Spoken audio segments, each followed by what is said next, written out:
നമസ്കാരം, എന്റർടൈൻമെന്റ് കീഴിലേക്ക് എല്ലാവർക്കും സ്വാഗതം. എന്റർടൈൻമെന്റ് കീഴിലെ ഇച്ചിരി റിവ്യൂ ആണ് പ്രേമലു സിനിമ കണ്ടുവന്നിങ്ങനെ ഇരിക്കുകയാണ്. അത് ഇന്ന് രാവിലെ ഭയങ്കര കൺഫ്യൂഷൻ ആയിരുന്നു കേട്ടോ. അതായത് ഒരുപാട് വലിയ സിനിമകൾ ഉണ്ടെന്ന് റിലീസിന്. അന്വേഷിപ്പിൻ കണ്ടെത്തും, ലാൽ സലാം, പിന്നെ ലവർ, അങ്ങനെ ഒരുപാട് സിനിമകൾ. പ്രേമലു അതിൽ ഏത് തിരഞ്ഞെടുക്കണം എന്നുള്ളത് ഭയങ്കര ഡൗട്ടായിരുന്നു. പക്ഷെ ഞങ്ങൾ കഷ്ടപ്പെട്ട് ഒരു സിനിമ തിരഞ്ഞെടുത്തു. പ്രേമലു കാണാമെന്ന് തീരുമാനിച്ചു. ആ തീരുമാനം തെറ്റിയില്ല. ഭയങ്കര സന്തോഷം. തീർച്ചയായിട്ടും അത് ഇറങ്ങി കഴിഞ്ഞപ്പോഴാട്ടോ അതിന്റെ ഒരു സെലക്ട് ചെയ്തത് ഒരു രക്ഷയില്ല എന്ന് മനസ്സിലായത്. അതായത് സിനിമ തുടങ്ങിയിട്ട് കുറച്ച് മിനിറ്റുകൾ, ഇതിന്റെ ഒരു ആദ്യ പോർഷൻ ഒരു 10 മിനിറ്റ്, അതായത് ഒരു തമിഴ്നാട്ടിലുള്ള ഒരു കോളേജിലെ ഒരു പ്രൊപ്പോസൽ സീനുണ്ട്. ഇത് കണ്ടപ്പോൾ തോന്നിയത് സൂപ്പർ ശരണ്യ. ഞാൻ സ്പോട്ടിൽ പറഞ്ഞു കേട്ടോ, അത് സൂപ്പർ ശരണ്യയിലേക്കുള്ള പോക്കാണല്ലോ, ആ ഒരു വൈബിലേക്കാണല്ലോ എന്ന് പറഞ്ഞിങ്ങനെ നിന്ന്. പിന്നെ ആളുടെ ഒരു ഫ്രണ്ടിനെ മീറ്റ് ചെയ്യുന്നുണ്ട്. അതായത് അമൽ എന്ന് പറഞ്ഞ സംഗീത് എന്ന് പറഞ്ഞ ആള് ചെയ്തിട്ടുള്ള ക്യാരക്ടർ. ആളെ അങ്ങോട്ട് കണ്ട് ആ സ്പോട്ടിൽ സിനിമ ഒരു പോക്കാണ്. അതായത് നെസ്ലൻ ചെയ്യുന്ന കഥാപാത്രത്തിന്റെ ഒരു ടേണിംഗ് പോയിന്റ് ആയിരുന്നു ആ ക്യാരക്ടറിനെ കണ്ടുകൂട്ടിയത്. അതുപോലെ തന്നെയാണ് ഈ സിനിമയുടെ ടേണിംഗ് പോയിന്റ് അവിടെ നിന്നാണ്. സംഗതി മാറി. സൂപ്പർ ശരണ്യയിൽ നിന്ന് നേരെ പോയി പ്രേമലുവിലേക്ക് ട്രാക്ക് അങ്ങോട്ട് മാറിയിട്ട് പിന്നെ സത്യം പറയാണ്, പിന്നെ അവസാനം വരെ ചിരിയോട് ചിരി. പിന്നെ മാത്രല്ല ഗംഭീരമായിട്ടുള്ള മേക്കിങ്ങും എല്ലാം. അതായത് ഇതിലെ ഓരോ കാസ്റ്റും എടുത്തു പറയണം. അതിലേക്ക് നമുക്ക് വരാം. കാരണം അതാണ് ഇതിൽ ഏറ്റവും കൂടുതൽ കൂടുതലും പറയാനുള്ളത് ഇതിനകത്ത് അഭിനയിച്ച ആൾക്കാരെ. കാരണം ഞങ്ങൾക്ക് എല്ലാവരും ഇഷ്ടമായിട്ടേ. എനിക്ക് തോന്നുന്നു രോമാഞ്ചം സിനിമയ്ക്ക് ശേഷം ഇത്രയും, അതായത് ഫുൾ ടൈം, അതായത് സിനിമ തീരുന്നോളം വരെ ഇരുന്ന് ചിരിപ്പിച്ച ഒരു സിനിമ ഉണ്ടായിട്ടില്ല എന്ന് തന്നെ പറയാം. അതായത് ഗിരീഷ് ഷെഡിയാണ് സിനിമ സംവിധാനം ചെയ്യുന്നത്. ആളുടെ ഏറ്റവും ബെസ്റ്റ് എന്ന് പറഞ്ഞു കഴിഞ്ഞാൽ നല്ല ഹിറ്റ് അത് തണ്ണീർമത്തൻ ദിനങ്ങളാണ്. അതിനേക്കാൾ ഞങ്ങൾക്ക് ഇഷ്ടപ്പെട്ടു സിനിമ. ഇത് കണ്ടവർക്കൊന്നും ഒരു അഭിപ്രായ വ്യത്യാസം ഉണ്ടാവും നമുക്ക് തോന്നുന്നില്ല. കാരണം അത്രയ്ക്ക് എൻജോയ് ചെയ്തിട്ടുണ്ടാവും. സൂപ്പർ.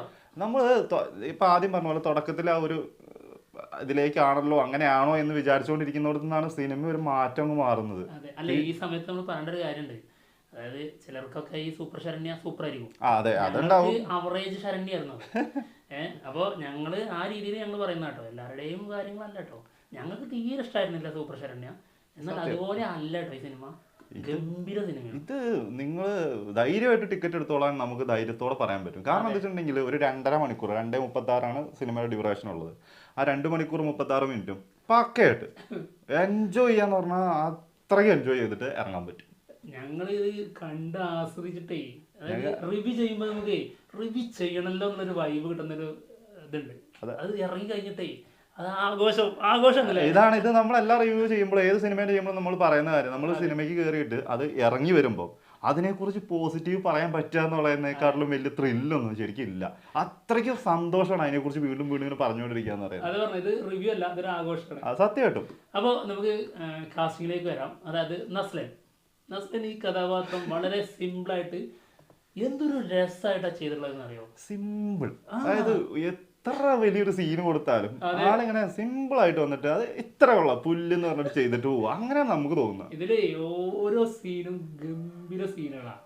നോർമൽ സീനുകൾ പോലും വേറെ ലെവലിലേക്ക് കൊണ്ടുപോയിട്ടുണ്ട്. ഓരോ സീനുകളും ആ സീനിൽ വരുന്ന സംസാരിക്കുന്ന ഓരോ വാക്കുകൾ പോലും നമ്മളെ ഇരുത്തൂല, ചിരിപ്പിച്ചോണ്ടിരിക്കുക.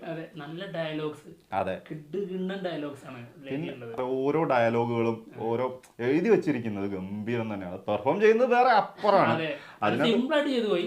പിന്നെ ആളുടെ കൂടെ ഫ്രണ്ട് ആയിട്ട് വന്നുള്ള, അതായത് ഈ അമൽ എന്ന കഥാപാത്രം ചെയ്തിട്ടുള്ള സംഗീത് ഗംഭീരം സൂപ്പറായിട്ട് ചെയ്തിട്ടുണ്ട്. ഇതില് എല്ലാരും സൂപ്പർ എന്നാണ് ഞങ്ങൾ പറയാൻ പോകുന്നത്. എല്ലാരും അടിപൊളിയാണ്. അതായത് ഇവരെന്താ എല്ലാരെ കുറിച്ച് സൂപ്പർ എന്ന് പറഞ്ഞിരിക്കുന്നത്.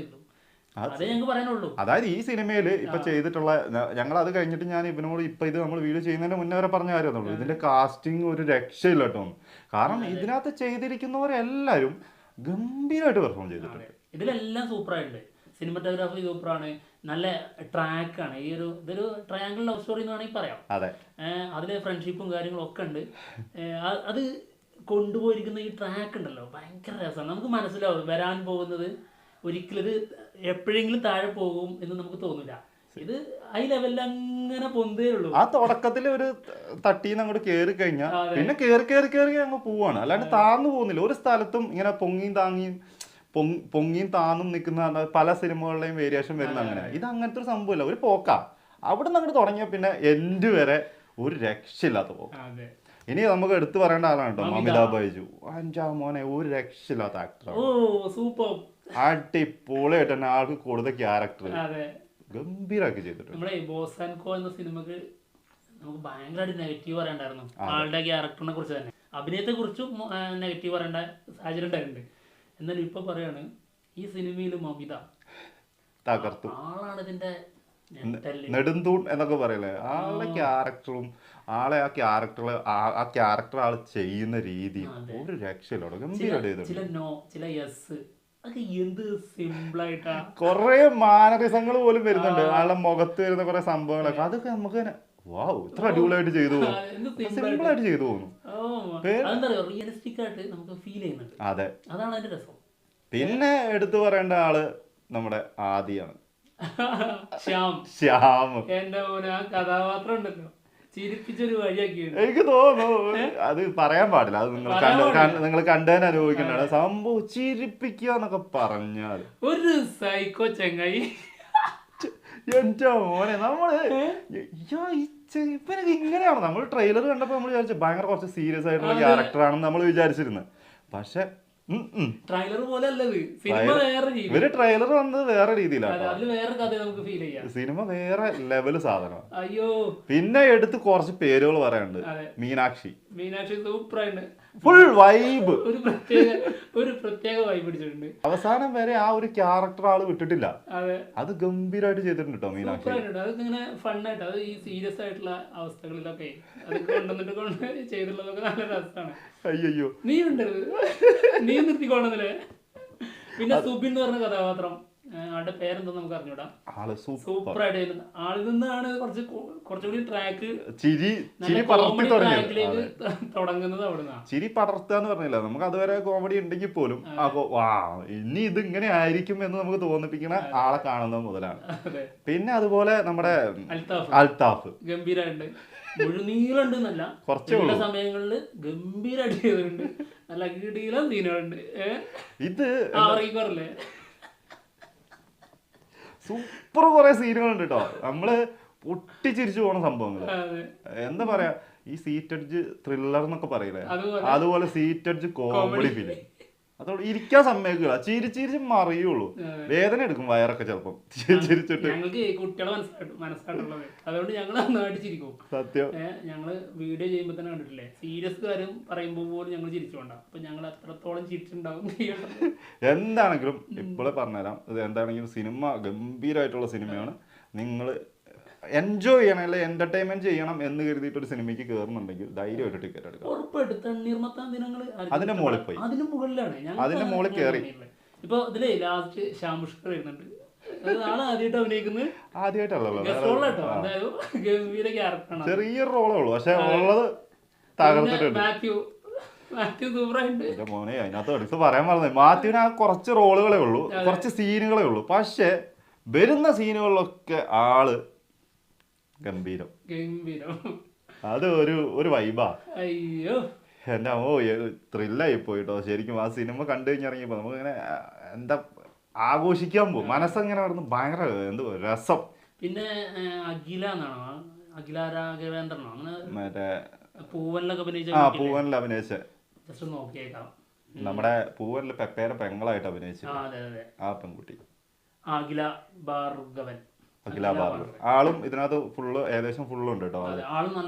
അമിതേന്റെ ഫ്രണ്ടായിട്ട് അത് നല്ല അടിപൊളി ക്യാരക്ടർ തന്നെയാണ്. പിന്നെ എന്താ ലവ്, അതായത് ശരിക്കും ഇതിൽ ലവ് നമുക്ക് ഫീൽ ചെയ്യും, അവരുടെ കണക്ഷൻ ഫീൽ ചെയ്യും.